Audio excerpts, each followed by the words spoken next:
첫째는 고교체제 개편이 진행되면서 지역 간 균형이 이루어지고 있는 게 두드러지게 나타나고 있다라는 게 아마 가장 큰 변화 중에 하나가 아닌가 이렇게 생각합니다. 부족한 것은 좀 더 세밀하게 살피면서 각 분야에 그리고 가장 어려운 곳에 우선적으로 지원하겠다 그랬는데 그런 부분과 관련해서는 좀 더 살피고 노력들을 해나가겠습니다. 그것은 아무리 우리가 신경을 써도 부족한 부분들이 아니겠는가 이런 생각을 합니다. 우리 사회가 함께 고민하고 합의해야 될 가장 근본적인 문제입니다. 과대학급을 해소하기 위해서는 그 주변에 학교 부지를 확보해야 되는데 이건 좀 난감한 상황이고, 그러나 다행히 가칭 서부중학교가 진행이 된다면 중학교는 좀 해결이 될 것 같습니다.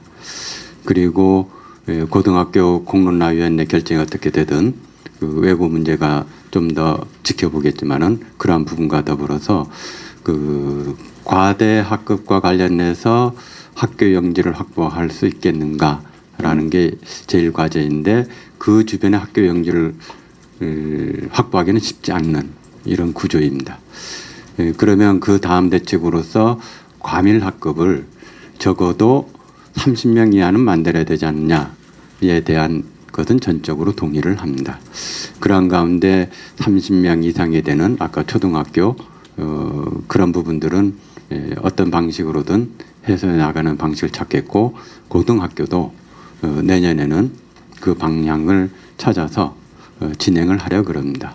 그런 가운데 우리 사회가 대한민국이 학급당 정원을 어떻게 할 거냐, 현재 약 한 25명에서 30명 사이에 있는 것을 20명에서 25명 사이로 줄이려는 장기적 계획을 국가 단위에서 갖고 출발을 할 수 있겠느냐. 이것은 여러 가지 재정 문제가 있고 또 저출산과 맞물려 있긴 하지만 이런 방향과 관련해서는 지속적으로 교육감 협의회를 통해서나 교육부를 지속적으로 20명에서 25명 사이에 학급이 유지될 수 있도록 중장기 계획을 세울 수 있도록 노력을 하겠습니다. 그리고 제주도에서는 제가 어떻든 책임지고 적어도 30명 미만으로 갈 수 있는 방안을 최대한을 찾고 필요하다면 결단할 생각입니다. 비대면 수업에 되면서 가정 환경에 따라서 격차가 더 벌어지고 있다라는 게 일정 부분 보고되고 있습니다. 그래서 이런 부분들을 어떻게 보완할 것이냐라는 것인데 적어도 기초학력과 관련된 부분만큼은 집중적으로 지원을 하고 보완을 하겠다.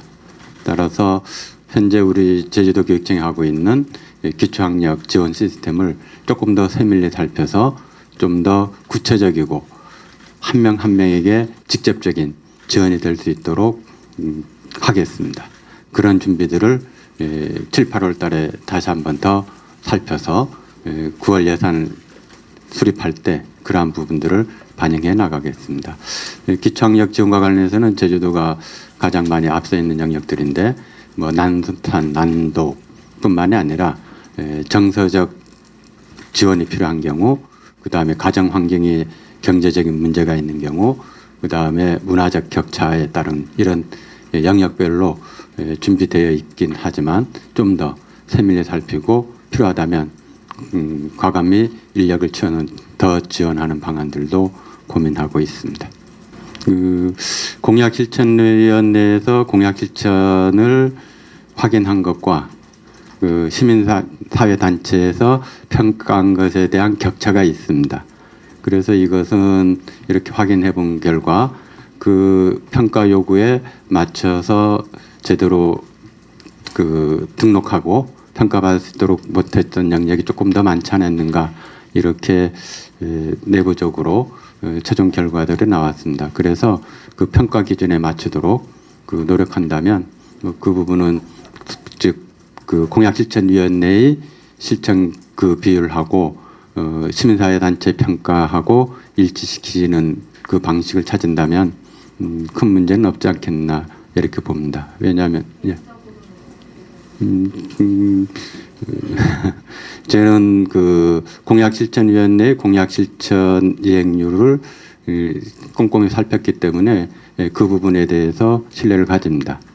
그런데 이것은 심사위 단체의 요구 조건에 맞추지 못했던 이런 부분에 대해서는 좀 더 노력을 해야 될 필요가 있다 이렇게 봅니다.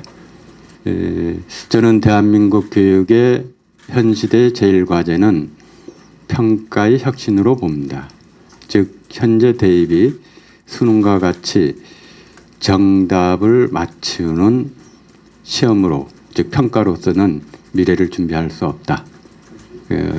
그렇다면 정답이 없는 스스로 정답을 만들어가는 그거를 구체적으로 어떻게 할 건가 우리 스스로 준비 안 돼 있기 때문에 이것을 IB 모형을 우리가 일단은 받아들이자. 그리고 여기서 배워서 중장기적으로는 KB까지 가자라는 게 큰 방향입니다. 그러한 가운데 코로나19 이후로 우리 사회가 21세기로 직접 진정한 21세기로 들어섰다고 보게 되는데 여기에 따라서 가치, 철학 이런 것들이 근본적인 변화가 필요하겠다.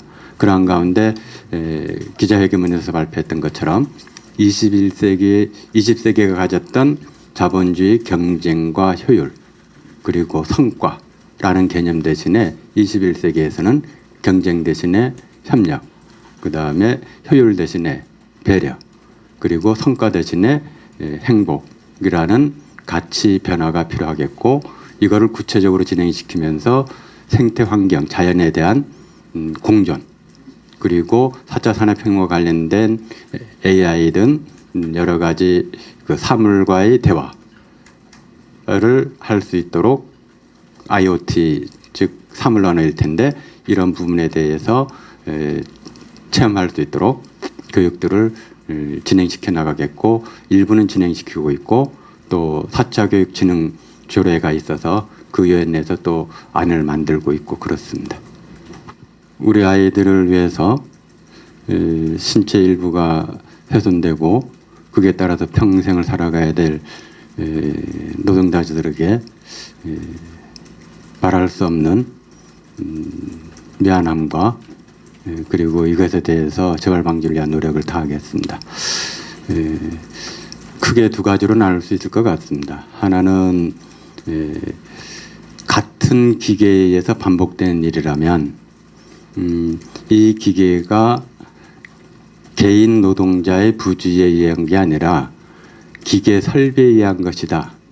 그렇다면 이 기계 설비를 바꾸기 위하고 이게 왜 안전하게실이 인증을 받고 배치가 되었는지에 대한 좀 더 근본적인 진행을 노동계와 함께 해야 될 거라고 봅니다.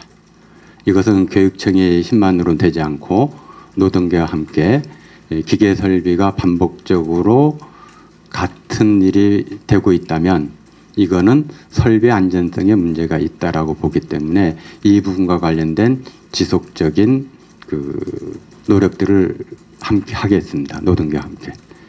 그러한 가운데 당장 이런 기계가 있기 때문에 이 기계와 사용돼서 사용할 때 주의사항이라든지 그 전에 최소한 막을 수 있는 장치들을 기계를 살피면서 꼼꼼히 하겠습니다.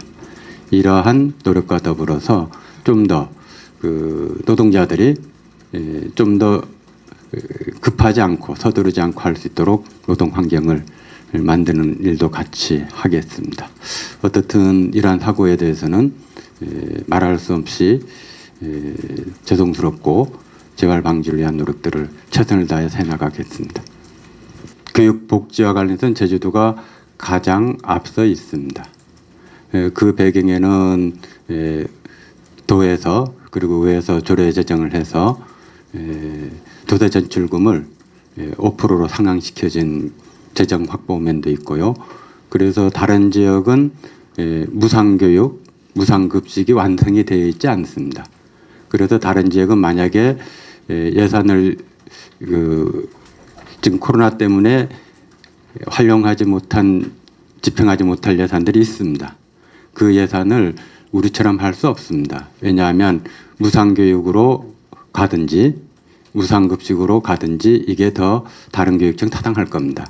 그런데 제주도 교육청만큼은 무상급식, 무상교육 그리고 무상교복까지 되어서 큰 틀 방향에서 무상교육과 관련해서는 완성이 되었습니다. 1차적으로.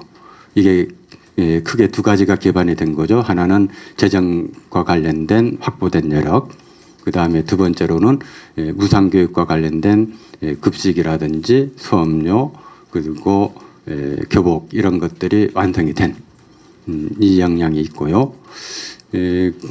그리고 이게 됐던 배경에는 경제가 어려우면 아이들이 가장 힘듭니다. 지금 많은 아동학대 사건이라든지 이런 거 나타나는 것처럼 부모님이 경제가 어려울수록 아이들은 대단히 힘듭니다.